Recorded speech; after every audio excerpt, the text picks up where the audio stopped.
عمەری کوڕی خەتاب وەکو معلومە قەشەکان لە شام وتیان ئەم کلیلەی بەیت المەقدس نادەین ئیلا بە خەلیفەکە نەبێ، بە خەلیفەی مسلمانان، چونکە ئێمە وەسفی ئەمەمان زانیوە کە دادپەروەرە شارەکەی تەسلیمەکەین، بەڵام ئەبێ خۆی بێ.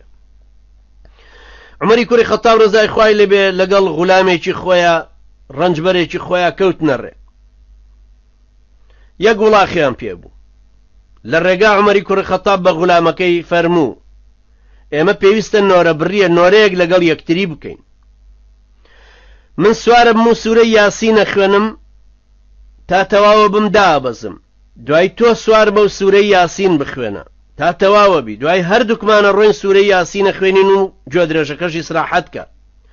بەم شێوەیە هاتن هەتاکو گەیشتنە ئەو شارە.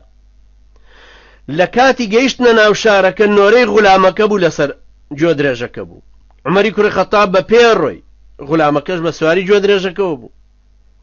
مسلمانەکان هاتن پیان و دوتیان عمەری کوڕی خەتاب ئەمە قبول نییە، وەڵڵا ئەو خەڵکە ئێستا ئاوا سەیری تۆ بکە کلیلەکەت تەسلیم ناکەن، هەر هیچ نەبێت تۆ دایگرە با ئێمە تکای لێەکەین تۆ سوار بە. وتی نا نۆرەی خۆیەتی مافی خۆشێتی سوار بێ، لەبەرەوە هەر بە پێشەڕۆ.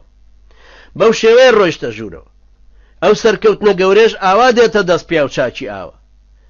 شەو هەر یەک لە ئەو کەسانی کە دەوڵەمەند بوون هەر یەکێکیان ڕای کرد کە لە خزمەتی ئەوا بن و قوربان خواردن لە ماڵی خۆمان دروستکەین و وەرە بۆ ئەوێ.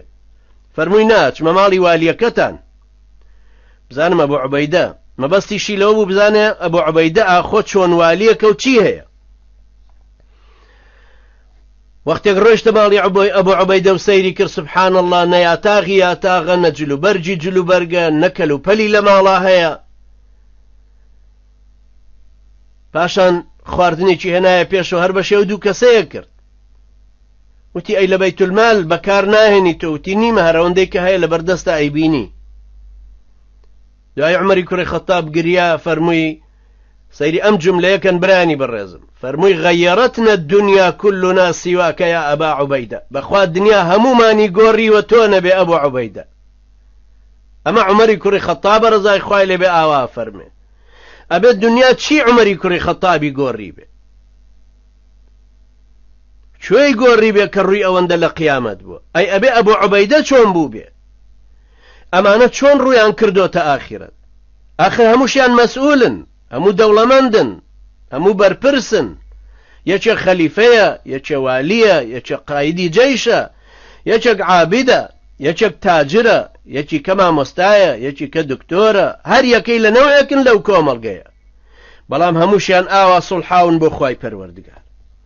برایانی بەڕێزم، سەیریکەن ئەم دینیان چۆن گرتو چۆن هێناویانەتە پێشەوە. لە هەر یەکێکی تر لەوانە کە ئەبینی ئاوا ئەم دینیان گرت بوو، ئاوا هیچ هاتبوونە پێشەوە بەو شێوەیە، بۆیە تەئسیریان لە تابعین کردبوو. تابعین تەئسیری لە تابعی تابعین کردبوو. لە 200 ساڵی ڕەبەقە ئەو خەڵکە لە کاتێکا کە مجتەمەعێکیش پڕڕفاهیە دەژیا، 100 ساڵ دوای کۆچی دوای پێغەمبەر عەلەیهی سەڵات وەسەلام ئەنواع وەشکال لەو مجتەمەعە گۆرانی هەبوو، سەماکردن هەبوو، شەراب خواردنەوە هەبوو، بەڵام ئەهلی دنیا ئەوەندە زۆر نەبوون کاریگەر بن لەسەر سیستمی دەوڵەت، کاریگەر بن لەسەر ئاڕاستکردنی کۆمەڵگەکە. ئەو کۆمەڵگە ساغەی بەم دینە پەروەردە بوو، سەرۆت و سامانیە خستەوە ژێردەستی ئەو خەڵکە. بۆ خۆشی هەمووی ڕووی لە قیامەت بوو، ئەوەندە خەڵکێکی عەدەد مەسینە و چڵکا و خۆر زۆر نەبوو بەردەست ئەم مەسئول و ئەو مەسئولە پێی هەڵپڕژێ بۆ ئەوەی واستەی بۆ بکا و بۆی بچێتە نزیکی. ئەوەی ئێستا کوردێک بیری لێکاتەوە ئەوەیە چۆن کار بەدەستێ بناسێ، ڕەشوەیەکی بداتێ، چونکە ئیشی تێیەکەوێ.